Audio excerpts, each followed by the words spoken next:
काली माता ने भगवान शिव के ऊपर पैर क्यों रखा था? भगवती दुर्गा की 10 महाविद्याओं में से एक है महाकाली, जिनके काले और डरावने रूप की उत्पत्ति राक्षसों का नाश करने के लिए हुई थी। यह एकमात्र ऐसी शक्ति है जिनसे स्वयं काल भी भय खाता है। उनका क्रोध इतना विकराल रूप ले लेता है कि संपूर्ण संसार की शक्तियां मिलकर भी उनके गुस्से पर काबू नहीं पा सकती।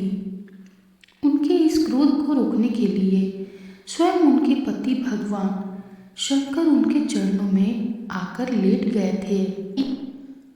पौराणिक कथा अनुसार दैत्य रक्तबीज ने कठोर तप के बल पर वर पाया था कि अगर उसके खून की एक बूंद भी धरती पर गिरेगी तो उससे अनेक दैत्य पैदा हो जाएंगे। उसने अपनी शक्तियों का प्रयोग निर्दोष लोगों पर करना शुरू कर दिया। धीरे धीरे उसने अपना आतंक तीनों लोगों पर मचा दिया। देवताओं ने उसे युद्ध के लिए ललकारा। भयंकर युद्ध का आगाज हुआ। देवता अपनी पूरी शक्ति लगाकर रक्तबीज का नाश करने को तत्पर थे, मगर जैसे ही उसके शरीर की एक बूंद भी खून धरती पर गिरती, उस एक बूंद से अनेक रक्तबीज पैदा हो जाते। सभी देवता मिलकर महाकाली के शरण में गए। माँ काली का असल में सुंदरी रूप भगवती दुर्गा का काला और डरावना रूप है, जिनकी उत्पत्ति राक्षसों को मारने के लिए हुई थी।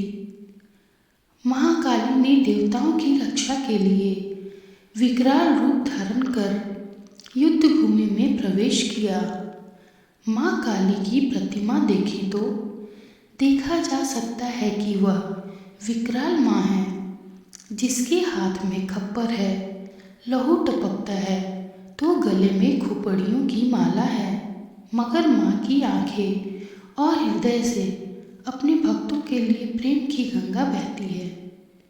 महाकाली ने राक्षसों का वध करना आरंभ किया, लेकिन रक्त बीज के खून की एक बूंद भी धरती पर गिरती तो उससे अनेक दानवों का जन्म हो जाता, जिससे युद्ध भूमि में दैत्यों की संख्या बढ़ने लगी। तब माँ ने अपनी जीवा का विस्तार किया। दानवों का एक बूंद खून धरती पर गिरने की बजाय उनकी जीवा पर गिरने लगा। वह लाशों के ढेर लगाती गई और उनका खून पीने लगी।